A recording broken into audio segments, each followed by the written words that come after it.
नौकरी, मजबूरी या शौक, सीधी सादी सी रोली की शादी सिड से तय होती है। शादी के बाद तुम नौकरी करना चाहोगी? नहीं नहीं, बिल्कुल नहीं। वैसे मैं ये नहीं कहती कि नौकरी करना ठीक नहीं है, लेकिन पर्सनली मैं ये सोचती हूँ कि मैं गृहिणी बनूंगी। हाँ हाँ, क्यों नहीं। गृहिणी बनना भी आसान नहीं है। एक सफल परिवार चलाना किसी देश को चलाने जितना ही कठिन है।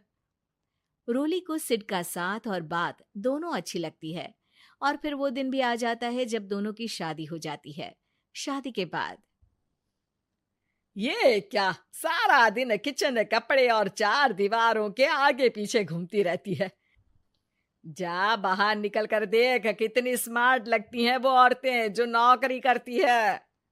हाँ, अच्छी तो लगती है सासू माँ, लेकिन मैं नौकरी नहीं कर सकती। मेरा मन घर के कामों में ही लगता है। अरे मेरी बेटी तो कमाती है, अपने को फिट भी रखती है और सास को भी खूब शॉपिंग करवाती है। अच्छी बात है ना सासू माँ। मैं तो जो है उसी में संतोष मान लेती हूँ। बरकत होनी होगी तो इसी में भी हो जाएगी। ये बोलकर रोली चली जाती है। एक दिन सास की सहेली घर आती है, जहाँ रोली उन्हें चाय के साथ कई तरह के पकवान बनाकर खिलाती है। अरे वाह, तेरी बहू तो बहुत गुणी है। कितना सब बनाकर ले आई। मेरी वाली तो ऑफिस से आकर 2 रोटी ही सेक दे तो समझो एहसान कर दिया। अरे ऐसा ना बोल। तेरे घर में 2 कार, 4 मंजिला मकान, और तेरे लिए जो वो अपने पैसे से साड़ी लाती है वो भी तो कितनी कीमती होती है। अरे मेरी वाली तो बस सारा दिन इन्हीं 2 कमरों को ताजमहल बनाने में लगी रहती है। सहेली चली जाती है। कुछ समय बाद रोली को एक सुंदर सी बेटी होती है। अरे क्या सारा दिन उस बच्चे में लगी रहती है। माँ, मुझे ना 1 मिनट भी छोड़ने का मन नहीं करता। देखिए ना, कितनी प्यारी है। मैं ना इस हर पल को एंजॉय करना चाहती हूँ। अरे हाँ हाँ, हमने भी बच्चे पाले हैं। हम भी जानते हैं कि कितने प्यारे होते हैं, और अपने बच्चे को बढ़ता हुआ देखना कितना अच्छा लगता है। लेकिन एक दिन अचानक और रोली, एक बहुत बड़ी घटना हो गई। एक शॉर्ट सर्किट से पूरी दुकान जल गई। ओह, अब अब क्या कुछ समझ में नहीं आ रहा कि कैसे घर चलेगा। घर की पूरी गाड़ी पटरी पर लाने के लिए कई साल लग जाएंगे, और वापस पहले जैसे होने में भी बहुत टाइम लग जाएगा। रोली रोली कुछ सोचती है, फिर अपने 3 महीने के बच्चे को देखती है और कहती है, आप कहें तो मैं नौकरी शुरू कर दूं?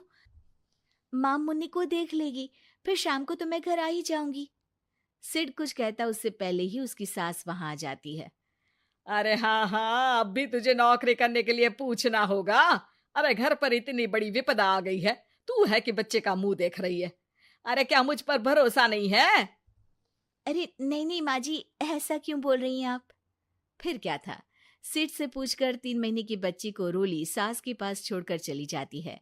शाम को ऑफिस से आने पर अरे सारा दिन इसने तो चैन नहीं लेने दिया, बस गोदी में ले लेकर घूमती रही। हाथ दर्द हो रहा है। बहू को बहुत गिल्ट फील होता है, लेकिन जब वो घर की हालत देखती है तो चुप रह जाती है। ऑफिस में सहेली कहती है, अरे रोली, तेरी तो बच्ची छोटी है ना, कैसे मैनेज करती है? कैसे मतलब? घर पर रहती है वो अपनी दादी के साथ। ओ यार, कितनी अच्छी है तेरी सास। मेरी सास को जब पता चला कि मैं नौकरी ज्वाइन करने की सोच रही हूँ, वो तो सीधे अमेरिका चली गई मेरी ननद के पास। अच्छा, फिर तू कैसे मैनेज करती है? अरे मैंने तो फुल टाइम मेड रख ली है। ओहो, वो तो बड़ी महंगी होगी ना? हाँ यार, लेकिन कमाई भी तो हो रही है ना।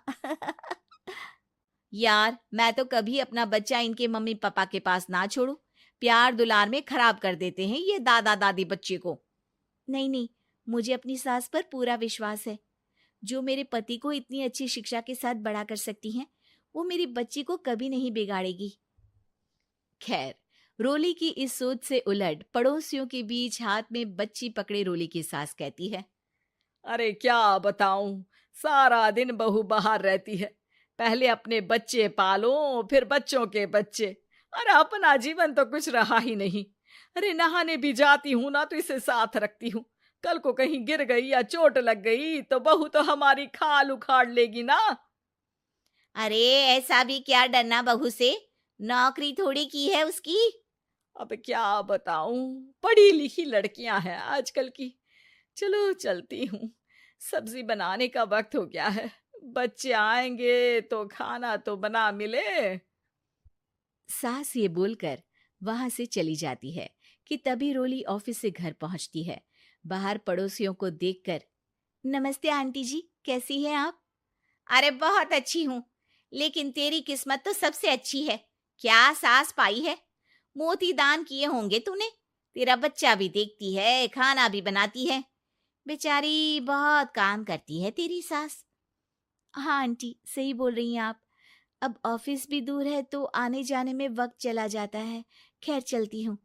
हाँ हाँ बेटा जाओ, गर्मा गर्म खाना खाओ।